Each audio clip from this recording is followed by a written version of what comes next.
Bonjour et bienvenue à l'émission Pasteur, j'ai une question. Aujourd'hui, nous allons répondre à une question que nous pose Mathias de Paris. Il nous dit « Bonjour, je me nomme Mathias, je suis appelé au ministère de pasteur depuis plus de 10 ans, mais je n'arrive pas à y entrer. Comment faire ?» Comme Mathias, beaucoup de personnes aujourd'hui ont reçu de la part du Seigneur un des 5 appels au ministère, prophète, évangéliste, pasteur, enseignant, etc. Et ils ont reçu un appel de Dieu clair, mais le temps passe, les années passent, ils ont reçu des prophéties et toujours rien. Ils ne rentrent pas dans le ministère auquel Dieu semble les avoir appelés. Alors pourquoi? Est-ce qu'ils peuvent faire quelque chose pour accélérer l'entrée dans le ministère? Est-ce qu'il y a des choses qu'ils ne font pas qui les empêchent d'entrer dans le ministère? On a avec nous aujourd'hui le pasteur Joël Spinks. Bonjour pasteur Joël. Bonjour pasteur Michael. Qui va nous aider à répondre à cette question de Mathias. Alors pasteur Joël, on voit dans la parole de Dieu que le roi David a été appelé très jeune et c'est seulement à l'âge de 30 ans qu'il a été roi. Entre le moment où Samuel a oint David pour être roi et le moment où il est rentré dans son ministère en tant que roi, ça a pris plus de 10 ans. On voit également que Moïse, entre le moment où il a reçu l'appel de Dieu dans son cœur, où il savait qu'il était un puissant libérateur que Dieu suscitait pour libérer le peuple de l'esclavage en Égypte, entre ce moment où il reçoit son appel et le moment où il rentre dans son appel, 40 ans, c'est cool. Oui. On voit que Jésus, dès l'âge de 12 ans, lui, il est conscient de l'appel qu'il y a sur sa vie, il sait qu'il connaît sa mission et il va rentrer dans son ministère, commencer son ministère à l'âge seulement de 30 ans.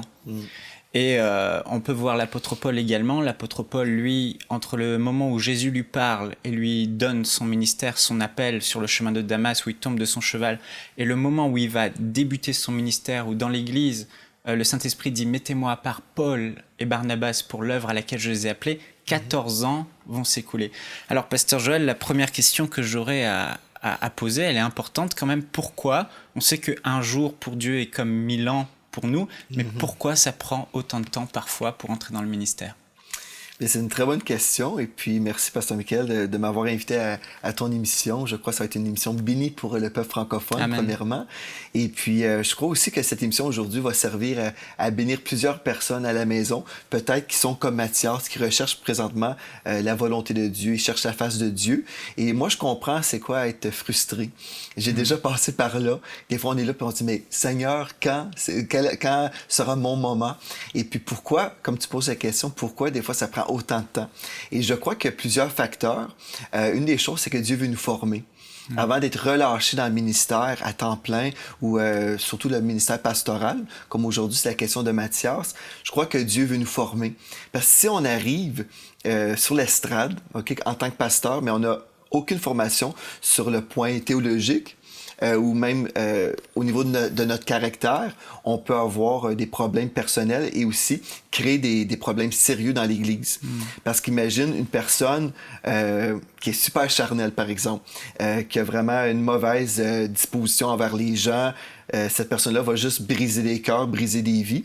Donc, Dieu veut premièrement nous briser, dans le sens briser notre mauvais caractère et qu'on puisse devenir semblable au Seigneur Jésus. Donc, je crois qu'il y a plusieurs facteurs qu'on va peut-être voir aujourd'hui ensemble, mais je crois que oui... le temps de formation. Il y a un temps de formation, certainement, où Dieu va nous transformer. C'est sûr que le ministère, c'est beaucoup de pression et parfois on pense être prêt, on est tout zélé, puis effectivement, quand l'adversité vient, on n'est pas prêt on abandonne. Et on voit beaucoup de pasteurs aujourd'hui. J'ai un ami pasteur qui me disait qu'il a commencé une formation biblique pour être pasteur. Il y avait 10 pasteurs. Il est le seul aujourd'hui qui est resté pasteur. Alors qu'ils ont tous commencé. Parce qu'en effet, c'est vrai, il va y avoir beaucoup de pression. Et puis, si on est convaincu de notre appel aussi, si on passe à travers des épreuves et on est convaincu de notre appel, bien, quand les vents contraires vont venir, on va demeurer ferme parce qu'on va avoir une conviction que Dieu nous a appelés au ministère et que c'est pas juste une idée comme ça. Amen. Et là, Mathias nous a posé la question. Pour lui, il dit qu'il est appelé au ministère pastoral, mais comment être sûr et certain qu'il est vraiment appelé à ce ministère? Bien, je pense qu'une des choses qu'on peut faire aujourd'hui, c'est juste regarder le terme biblique qu'on retrouve dans la parole de Dieu qui se réfère au pasteur. Donc, on peut aller ensemble dans 1 Timothée, chapitre 3, je vais lire le passage qui nous définit vraiment le rôle et la responsabilité du pasteur. Donc, quand on va parler du pasteur, souvent, on va retrouver le mot évêque. Et puis, dans nos églises chrétiennes évangéliques, c'est très rare qu'on va appeler un pasteur l'évêque. On va plutôt parler d'un pasteur qui se réfère au berger. Mais je vais lire 1 Timothée 3, versets 1 à 7. Ça dit « Cette parole est certaine, si quelqu'un aspire à la charge d'évêque ou la charge du pasteur, il désire une œuvre excellente. Il faut donc que l'évêque soit irréprochable, mari d'une seule femme, sobre, modéré, réglé dans sa conduite, hospitalier, propre à l'enseignement. Il faut qu'il ne soit ni adonné au vin, ni violent, mais indulgent, pacifique, désintéressé, si on parle des finances. Il faut qu'il dirige bien sa propre maison et qu'il tienne ses enfants dans la soumission et dans une parfaite honnêteté. Car si quelqu'un ne sait pas diriger sa propre maison, comment prendra-t-il soin de l'Église de Dieu? Il ne faut pas qu'il soit un nouveau converti, de peur qu'enflé d'orgueil, il ne tombe sous le jugement du diable. Il faut aussi qu'il reçoive un bon témoignage de ceux du dehors, afin de ne pas tomber dans l'opprobre et dans les pièges du diable. Donc déjà là, on voit que l'appel au pastorat, c'est une chose, et la Bible nous dit « il désire une œuvre excellente », c'est très bien. Mais aussi, nous voyons qu'il y a des critères. Et puis, c'est pas un nouveau chrétien. Souvent, quelqu'un qui vient juste d'accepter le Seigneur dit « Je ressens l'appel au ministère » et c'est merveilleux et c'est possiblement vraiment de Dieu, mais il y a sûrement une saison de formation avant d'entrer dedans. Parce que justement, ici, on voit il y a plein de choses que Dieu a besoin d'établir dans nos vies pour être qualifiés bibliquement. C'est ça, ouais. Et certainement que Mathias, comme tant d'autres qui peuvent être frustrés, sont dans cette saison de formation. Mm-hmm. Mais tu disais que tu allais nous donner la définition de ce qu'est un pasteur. Oui, ben en fait, c'est quelqu'un, c'est un berger. Donc, c'est quelqu'un qui va s'occuper des brebis. Et puis, ceci dit, on a une période de formation avant d'entrer dans le pastorat et il y a une période de formation éternelle aussi. Comme moi, je suis toujours en formation. Même si je suis berger aujourd'hui, je veux que l'Esprit de Dieu continue à travailler dans ma vie parce qu'on ne veut pas jamais arriver au point de dire, bien, voilà, je suis arrivé et tout est beau et parfait. Non, je ne prétends pas être parfait, loin de là, mais je veux avoir un cœur docile où Dieu va continuer à me former. Mais si on parle du pastorat, si on peut arriver juste à comprendre des points bibliques qui nous parlent du pastorat, premièrement, on parle d'un berger, quelqu'un qui va s'occuper des brebis, et Jésus est le grand berger. Donc, moi, je suis un sous-berger. Jésus est le grand berger des brebis. Et quand je vois une personne qui arrive à l'assemblée, je vois toujours que cette brebis-là appartient à Jésus. Et donc, mon rôle, c'est d'aimer cette brebis comme Jésus les aimerait. Donc, on voit dans 1 Pierre 2,25, ça nous parle que Jésus est le pasteur et le gardien de vos âmes. Amen. Beaucoup de personnes pensent qu'être pasteur, c'est avant tout prêcher du haut d'une estrade. En tant que pasteur, tu nous dis qu'avant tout, un pasteur, c'est être un berger, quelqu'un qui prend soin des brebis. Plus qu'un prédicateur et qu'un enseignant? En fait, il y a plusieurs personnes qui veulent être un orateur. Ils veulent prêcher, apporter la parole de Dieu. C'est très bien. Mais si on examine le rôle du pasteur, on voit, premièrement, que le pasteur, comme j'ai dit, c'est un berger. Il va s'occuper des brebis. Donc, la première chose, il faut avoir un cœur pastoral. Il faut aimer les gens. Il faut aimer se donner. Des fois, les gens s'imaginent, on va prêcher 1 heure et puis voilà, le pasteur fait rien d'autre de la semaine. Mais le pasteur va passer sa semaine à aider les gens, à écouter les gens qui ont des problèmes, à conseiller, tout ça. Certainement, on peut bâtir une équipe pour partager les tâches aussi qu'on va voir. Mais le pasteur aussi est appelé à gouverner dans l'Église. On voit le texte dans 1 Corinthiens 12, verset 28, il est écrit « Et Dieu a établi dans l'Église premièrement des apôtres, secondement des prophètes, troisièmement des docteurs, ensuite ceux qui ont le don des miracles, puis ceux qui ont le don de guérir, de secourir. » Donc ça, c'est les gens dans l'Église qui vont aider et de gouverner. Donc ici, on parle des pasteurs, justement. Donc, moi, en tant que pasteur, je suis appelé à gouverner dans notre Église. Gouverner, diriger. Diriger, absolument, c'est ça. Et puis, le pasteur nourrit l'Église. Donc, je suis responsable devant Dieu. Je dois apporter la parole de Dieu pour le peuple que Dieu m'a confié. Donc, on voit ça dans Jean 21, verset 17 et Actes 20, verset 28, où on est appelé à paître le troupeau de Dieu, se rappelant toujours que les brebis appartiennent à Jésus. Mais moi, je suis responsable. Je dois chercher la face de Dieu pour savoir quelle est la parole que les gens ont besoin d'entendre dans notre assemblée. Et le pasteur aussi va veiller sur les brebis. Comme un berger va veiller sur les brebis, moi, je suis là aussi pour protéger les brebis, pour m'assurer que ces brebis-là s'en vont dans la bonne direction de Dieu. D'autant plus que la Bible dit que le pasteur aura des comptes à rendre à Dieu pour les brebis qu'il lui aura confiées. C'est ça. Donc, si quelqu'un n'a pas à cœur les gens, très certainement qu'il n'est pas appelé au ministère pastoral. Je dirais, c'est vrai. Ou peut-être la personne a besoin d'être transformée. Peut-être la personne n'est pas encore rendue dans cette saison de maturité. C'est certain, si quelqu'un dit, moi, là, les gens, je suis vraiment indifférent, j'aime pas les gens, je vais être tout seul, bien, il manque le facteur numéro 1, parce que le ministère pastoral égale les gens. Faut aimer les gens, parce qu'on est appelé à donner notre vie pour les brebis. Donc, si on ne veut pas voir ces brebis-là, on a un problème majeur. Mais voilà un peu la description du berger. Donc, je suis appelé à protéger les brebis. Il y a toutes sortes de courants aussi dans le monde chrétien, toutes sortes de modes, même au niveau de la doctrine. Il y a toutes sortes de choses qui changent constamment. Donc, moi, je suis censé protéger les brebis qui sont là sous mon autorité pastorale. Donc, voilà un peu le berger. Mais pour répondre à la question, parce que je sais que Mathias est là et puis il dit...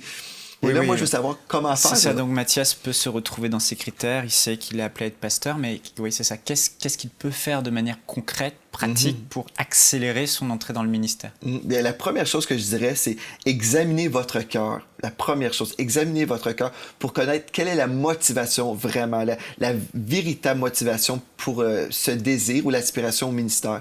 Parce que comme t'expliquais, Pasteur Michael, il y a des gens qui veulent prêcher.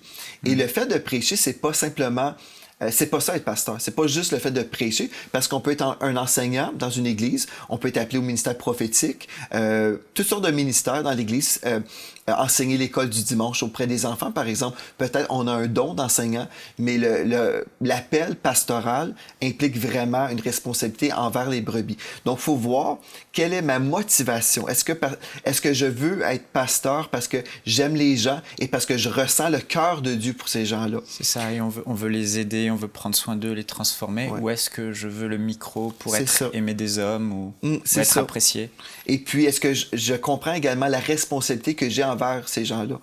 C'est une chose importante. Donc, quelle est votre motivation et examinez votre cœur. Donc, premièrement, dites, Seigneur, montre-moi mon cœur, montre-moi les motifs véritables. Et ensuite, si vous savez, non, j'ai vraiment un cœur pour les gens, je sais que Dieu m'appelle à donner ma vie pour les gens, bien, gloire à Dieu, c'est bien. Ensuite, soyez sérieusement engagés dans votre église locale et dans le service. Il y a des gens qui me disent, j'ai déjà rencontré un homme qui me disait, moi, je suis le prochain Billy Graham. Et puis, j'ai dit, bien, gloire à Dieu.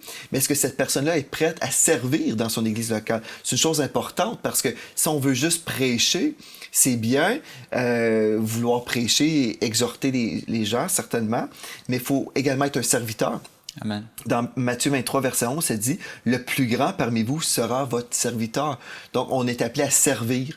Et puis, en même temps, si on est appelé à servir, on est appelé on doit être présent dans notre église locale. C'est une chose importante. Parce qu'il y a des fois des gens qui sont là, qui sont présents quand ils prêchent ou, je sais pas, quand sont investis dans un ministère, mais Dieu nous appelle vraiment à être un pilier dans la maison de Dieu. Comme ça, le pasteur peut voir, cette personne-là a à cœur l'église locale. Elle ne se présente pas juste une fois par mois, mais vraiment, elle est fidèle au poste. Elle est toujours là. Elle se donne. Ce qui est étonnant de voir dans la Bible, c'est que, effectivement, dans la Nouvelle Alliance, quand l'Église est née, on voit que ceux que Dieu a introduits dans le ministère, Dieu a utilisé des autorités supérieures pour les introduire au ministère. Donc, personne ne s'est, entre guillemets, autoproclamé « Je suis l'apôtre Paul », mais on voit qu'il était dans l'Église et qu'à un moment donné, Dieu a utilisé les apôtres, les apôtres du Seigneur pour dire mettez-moi à part par le Saint-Esprit Paul et Barnabas, et là ils ont imposé les mains et ils les ont relâchés pour le ministère. Est-ce que Pasteur Joël, c'est important, parce qu'il y a beaucoup de personnes qui sont là, ils sont appelés au ministère, et comme ils sont frustrés de ce que le pasteur ne leur laisse peut-être pas plus de place ou ce qu'ils n'arrivent pas à entrer, ils vont s'éloigner de l'église locale et du service. Oui, absolument, ça l'arrive, ça, certainement.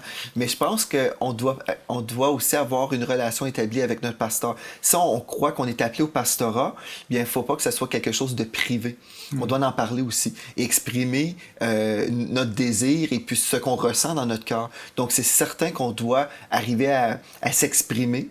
Mais une des choses, comme je disais, c'est qu'il faut être présent dans notre église locale et puis c'est justement un des points que j'avais à cœur, c'est exprimer notre cœur. Il faut parler avec notre pasteur et lui dire, écoute, moi je ressens que je suis appelé au ministère, et puis si le pasteur discerne ça, il va pouvoir dire, OK, mais je vais te laisser aussi une place où tu vas pouvoir te développer. Ceci dit, ça dépend toujours d'une église à une autre. Il y a des églises, admettons, avec 2-3 000 personnes, bien c'est certain que celui qui arrive à l'église et qui dit, bien moi je ressens l'appel au pastorat, je pense pas que le pasteur va dire, bien tu vas pouvoir te développer dimanche matin. Je pense qu'il va y avoir d'autres avenues, par exemple comme un groupe vie, une cellule, par exemple les cellules maison, peut-être dans un ministère quelconque à l'école du dimanche auprès des enfants. Ça, donc il doit montrer d'abord les fruits dans les petites choses avant qu'on lui confie les plus grandes choses. Oui, l'humilité aussi de servir partout. Comme moi, j'ai commencé à servir à l'âge de 12 ans. J'enseignais à l'école du dimanche de l'âge de 12 ans à 18 ans. Et c'est vraiment là où j'ai appris premièrement les histoires de la Bible. C'est ça qui est drôle, parce que j'avais été à l'école du dimanche avant 12 ans, mais rendu à 12 ans, j'ai commencé à enseigner et puis il y avait plusieurs histoires de la Bible que je ne connaissais pas encore. Donc, je me préparais la semaine pour enseigner le dimanche matin auprès des enfants qui avaient 12 ans et moins. Et puis, c'est quand même drôle. J'ai commencé comme ça. Je me suis développé et puis j'ai vraiment apprécié l'expérience d'enseigner la parole de Dieu. Et puis, voilà, ça, c'est une façon que j'ai pu servir dans l'église locale. Et puis, c'est là aussi où mon pasteur a discerné l'appel de Dieu sur ma vie. C'est ça. Mais quelqu'un qui ne fait rien dans son église, qui dit, bien, comme le frère qui me dit, moi, je suis le prochain Billy Graham, qui dit, bien, quand sera mon tour, ça sera un dimanche matin, le pasteur va me dire, voici, viens prêcher, mais je ne ferai rien jusqu'à ce moment-là, bien, la personne risque d'attendre très longtemps. Mais si elle est au service de Dieu dans l'église locale, on va pouvoir évaluer son caractère. Et puis, on va pas juste évaluer la prédication ou l'enseignement, on va voir le caractère de la personne. Est-ce que la personne a un cœur d'amour pour les brebis? Si la personne est toujours en train de blesser les gens, on va dire, OK, peut-être tu prêches très très bien, mais tu crées toutes sortes de dégâts. Là. Donc, on va adresser des situations dans la vie de la personne aussi. En tout cas, on verra qu'il n'est pas prêt. C'est ça, justement. Et donc, si on établit une relation avec notre pasteur et puis on dit, moi, j'ai à cœur d'être pasteur un jour, le pasteur va sûrement proposer une formation biblique. Comme dans notre église, on a souvent proposé l'IBEM. Donc, on peut dire, OK, ben, tu peux te former, suis des cours bibliques parce que c'est important d'avoir le caractère de Dieu, mais il faut aussi connaître la parole de Dieu. Donc, une chose importante. Donc, parlez avec votre pasteur pour connaître un peu l'école qu'il va vous proposer. Et puis, par exemple, moi, j'ai parlé avec mon pasteur et puis je lui ai dit ce que je ressentais dans mon cœur. Et puis, il m'a donné le mercredi soir. Les mercredis soirs, c'était un temps où j'ai établi des groupes d'études bibliques. Ça s'appelait les étudiants de la parole. Et puis, l'église était convoquée les mercredis soirs et puis j'enseignais la parole de Dieu. C'est comme ça que tu as débuté. Oui. Donc, j'ai fait l'école du dimanche, ensuite les étudiants de la parole. Et puis, finalement, là, je savais que Dieu m'appelait vraiment à établir une église. Mais j'ai parlé avec mon pasteur et puis je lui ai dit, je ressens cet appel-là. En fait, j'ai même reçu une vision de Dieu. Dieu m'a donné une vision où Dieu me disait que je devais établir une église. Mais mon pasteur me dit, je crois que c'est de Dieu, mais je suis pas certain que c'est le temps de Dieu. Et puis, moi, ma réponse a été, bien, puisque tu n'es pas certain que c'est le temps de Dieu, je vais attendre. Mais il me disait, en fait, si tu veux, tu peux démarrer des groupes de prières, tout ça, et puis on verra. J'ai dit non, si toi, tu n'es pas certain que c'est le temps de Dieu... tu as attendu. Oui, j'ai dit, je préfère attendre, et quand tu vas ressentir dans ton cœur, je vais y aller. Mais souvent, ceux qui sont appelés au ministère et que le pasteur ne les aide pas à entrer dans le ministère, les propulse pas rapidement, mais dit non, attends, on a tendance, parce qu'on est impatient, à dire non, le pasteur me freine dans mon appel. Et toi, tu dis que tu as attendu... Parce que tu faisais confiance à Dieu ou... Je faisais confiance à Dieu et je faisais confiance aussi que mon pasteur est un homme de Dieu. Donc, si le pasteur se trompe? Le pasteur peut se tromper, mais en même temps, moi, j'avais une confiance que Dieu était pour se servir de mon pasteur pour me protéger. Si je crois pas que mon pasteur est un homme de Dieu, bien, OK, là, j'ai un sérieux problème. Mais je croyais que mon pasteur était un homme de Dieu et puis qui était sensible à la voix de Dieu et puis je croyais au témoin intérieur en lui aussi. Puis il me disait... Amen. Je ressens pas c'est le temps. Et puis pour moi, c'est important. C'est que je me suis dit, OK, je vais attendre. Et quand tu vas ressentir que c'est le temps de Dieu, j'irai. Et puis entre-temps, Dieu a ouvert une porte qui était la télévision en Alberta. Et puis j'étais content d'avoir attendu parce que j'ai été formé pendant 5 ans dans le monde de la télévision. Et puis oui, Dieu m'appelait à faire l'œuvre de Dieu. Dieu m'appelait à établir une église. Mais c'était pas encore la saison. C'est ça, il y a des personnes qui veulent pas attendre, qui sont pressées et elles vont entrer dans le ministère par elles-mêmes. Est-ce que tu les conseilles de faire ça? Absolument pas. Non. On va créer des Ismaël. Hein, comme Abraham qui est allé vers la servante Agar, on crée des problèmes pour notre propre vie. Et j'aurais pu démarrer l'Église il y a 5 ans, avant le temps. Mais j'aurais sûrement eu beaucoup de difficultés. J'aurais pas vécu les bénédictions que j'ai vécues pendant 5 ans dans le monde de la télévision. Dieu m'a formé et puis je suis revenu et puis j'ai été relâché. Et béni dans ce que j'ai fait. Donc ça, c'est tellement important. Je crois vraiment, si on croit dans l'autorité pastorale, on veut marcher dans la soumission, c'est important d'être reconnu et d'être relâché. Et puis c'est ça que j'ai fait. Mais j'avais une relation établie aussi avec mon pasteur. Donc celui qui dit, moi je suis appelé, mais je veux rien savoir de mon pasteur, on a un problème là. Ça montre qu'il n'est pas prêt, il y a quelque chose encore. C'est ça, il y a des choses que Dieu a besoin de faire en lui. Et Dieu nous observe pendant cette période, Pasteur Joël, où on le sert, il observe comment on est, il voit si oui ou non il peut nous faire confiance et si on est prêt à entrer dans le ministère. Une des choses qu'il va observer, c'est qu'il va gérer, il va voir si on est capable de gérer notre propre vision dans la vision d'un autre. Celui qui est fidèle dans les richesses d'un autre aura ses propres richesses. Oui, c'est ça. Parce que Dieu nous donne tous une vision. Mais si on est capable de gérer cette vision-là et la passion qu'on a, parce que des fois, on a un feu en dedans, on dit, moi, je veux faire ci, je veux faire ça. Mais Dieu veut voir si on est capable de gérer cette vision-là en marchant dans l'honneur et la loyauté.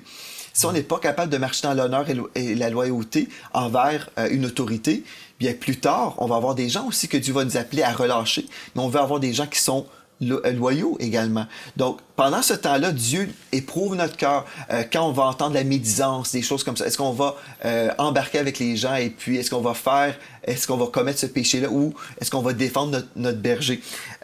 Donc, aussi la patience. Dieu va développer notre patience aussi. Parce que même une fois qu'on est pasteur, on a besoin d'attendre encore. Il y a plein de choses aujourd'hui. Je sais que Dieu m'a promis des choses, mais je dois patienter encore pour plein de choses. Ça me fait penser à Moïse qui a attendu 40 ans avant que Dieu l'appelle au travers du buisson ardent pour le ministère. Il a eu 40 ans de patience à l'appel. La Bible dit que c'est devenu l'homme le plus patient de la terre et il avait besoin de cette patience pour l'œuvre à laquelle Dieu l'appelait parce que le peuple avait un coup raide. Et si je reviens à un des points, si celui qui croit être vraiment appelé au pastorat, bien, s'il dit, pasteur, moi, je sais que Dieu m'appelle à fonder une église un jour ou peut-être devenir ou prendre une église, peu importe. Le pasteur qui est sensible à la voix de Dieu va dire, OK, mais là, je veux aussi te donner des opportunités de service. Donc, celui-là, Mathias, par exemple, Mathias devrait être au service dans son église, absolument, à quelque part. Il devrait servir, et puis, comme il marche dans la soumission, et puis, comme on le voit en train d'aimer les gens, en train de vraiment marcher dans l'onction de Dieu, on sait aussi que l'onction du serviteur de Dieu se manifeste lorsqu'on est au service de Dieu. Amen. Et puis, on va voir la personne vraiment grandir. Et puis, c'est là où on va pouvoir discerner si la personne est vraiment appelée. Donc, on veut que la personne ici soit patiente et qu'elle demeure dans l'humilité. Ça, c'est une des choses que Dieu va faire. Vous savez, dans 1 Pierre 5,5, ça dit de même, vous qui êtes jeunes, soyez soumis aux anciens et tous dans vos rapports mutuels, revêtez-vous d'humilité, car Dieu résiste aux orgueilleux, mais il fait grâce aux humbles. Et puis, si Mathias a une bonne relation avec son pasteur, quand viendra le temps pour lui, le pasteur va le bénir et le relâcher. Amen. Et puis, tout le monde va se réjouir. Il va avoir un party parce que la personne va quitter peut-être l'église locale pour fonder son église, mais les gens vont l'appuyer parce qu'ils vont savoir cette personne-là a marché d'une bonne façon et puis a attendu le temps de Dieu. Et ça, Pasteur Joël, c'est très important parce qu'on voit dans la Bible que Dieu a la plupart du temps utilisé un homme pour introduire un autre homme dans le ministère. Oui, absolument. Donc, pendant cette saison de formation, il y a des choses qu'on veut voir. On veut avoir une bonne attitude dans notre ministère, un cœur de serviteur humble, aussi très important, être travaillant. Quelqu'un qui dit, bien, moi, je veux juste prêcher. Okay. C'est ça. Être travaillant, avoir un esprit d'excellence aussi. Quand on fait un ministère, on peut dire, j'ai déjà entendu des gens dire, ah bien ici, je suis pas payé, donc je peux donner le médiocre. Mais en fait, si on donne le médiocre à Dieu, Dieu le voit. Mais Dieu nous appelle à travailler avec excellence. Admettons, si vous faites le ministère des enfants, bien, vous servez, vous donnez de tout votre cœur parce que vous le faites pour Dieu. Donc, vous travaillez avec excellence. Amen. Vous voulez marcher dans la paix aussi avec les gens. Vous ne voulez pas toujours avoir des querelles. reconnaissez toujours la source d'autorité dans votre ministère et dans votre église locale. Soyez obéissants, intègres et transparents. C'est une chose importante. Et puis, marchez dans la loyauté, la sanctification et la foi. Plusieurs choses. Il y a plusieurs choses. Des choses importantes. Absolument, oui. Et puis moi, je me souviens, j'ai eu un temps où j'ai été frustré dans le ministère. J'étais en Alberta, je servais à la télévision et j'étais pasteur associé dans l'église locale, mais je souhaitais avoir plus d'opportunités ministérielles. J'étais frustré et un jour, il y a un prophète de Dieu qui était là, il s'appelle Bill Hammond, un grand prophète de Dieu. Et puis, il me donne une parole prophétique, il dit « You're right on time, you're right on time. T'es à l'heure de Dieu et tu t'es frustré présentement. » Mais Dieu te dit, tu es à l'heure en ce moment parce que Dieu est en train de former des choses et est en train de compléter des choses dans ton cœur. Et puis je savais que c'était la parole de Dieu pour ma propre vie. Et puis j'ai dû demander à l'Esprit de Dieu, Seigneur, transforme-moi, change-moi, montre-moi les choses que j'ai besoin de connaître pour être transformé. Et puis gloire à Dieu, je crois que Dieu a fait un travail. Je suis pas arrivé, mais Dieu a fait des choses. Le Seigneur voulait t'encourager. Oui. En tout cas, merci Pasteur Joël. Je pense qu'on a répondu à la question de Mathias. Alors pour conclure, résumer un peu tout ça, on a vu que parfois le temps de ministère, entre le moment où Dieu nous appelle et le moment où on rentre dans le ministère, il y a un temps, comme disait Pasteur Joël, un temps où Dieu va nous former. Et pendant ce temps de formation, il est important d'avoir la bonne attitude, comme Pasteur Joël le disait. Et cette bonne attitude, c'est d'être planté, enraciné dans son église locale et de servir le Seigneur de tout son cœur dans l'église locale, comme le faisaient les disciples au temps de Jésus. Et alors qu'Étienne était en train de servir aux tables, Dieu l'a utilisé et puissamment et au moment où il était prêt. Et le pasteur Joël nous encourageait, Mathias et tous ceux qui nous écoutent, qui sont dans ce cas, à se rapprocher de notre pasteur et de ne pas voir notre pasteur comme celui qui va nous empêcher d'entrer dans les plans que Dieu a pour nous, mais de lui parler de cœur à cœur, lui dire ce qu'on désire, lui dire l'appel qui brûle dans notre cœur. Et le pasteur est là pour nous aider, comme le disait pasteur Joël, le pasteur est là pour vous encourager et vous ouvrir un couloir dans le service de l'Église où vous allez pouvoir développer vos dons et porter du fruit. Et quand le peuple de Dieu verra, tout le monde verra les fruits que vous portez, ces fruits seront évidents pour tous et Dieu vous fera aller de gloire en gloire et vous introduira dans le ministère pastoral. Mais comme le pasteur Joël le disait, on en parlait, c'est vraiment important de réaliser que pendant cette période, non seulement le pasteur observe et voit les fruits, et il est celui que Dieu peut utiliser pour vous ordonner et vous libérer dans le ministère pastoral, mais Dieu aussi voit votre cœur et Dieu vous observe comme il observait David, qui était un simple berger, qui n'était pas sur la zone de combat comme ses autres frères. Il n'y avait personne qui le regardait, mais Dieu voyait son cœur. Et pasteur Joël nous parlait de cette expérience qu'il a vécue où il était un peu frustré, mais son pasteur lui a dit « Non, ce n'est pas ton temps, attends ». Et là, il a eu la bonne attitude de cœur, il a attendu et Dieu l'a vu. Et ensuite, Dieu l'a élevé et Dieu a vu ce cœur. Et Dieu a été capable d'aller chercher David au travers de son prophète dans un coin perdu alors qu'il était en train de paître les brebis et Dieu l'a oint. Et on croit et on prie pour vous et que vraiment vous ayez cette bonne attitude comme le roi David l'a eu, comme plusieurs l'ont eu et sont entrés dans l'appel que Dieu a pour leur vie. Alors Mathias, on espère avoir répondu à votre question et on vous donne rendez-vous pour une prochaine fois avec pasteur Joël. Merci. Soyez bénis. Nous espérons que cette émission vous a béni. Si vous aussi vous avez une question biblique sans réponse, envoyez-la nous par email à pasteurj'ainunequestion@enseigne-moi.com.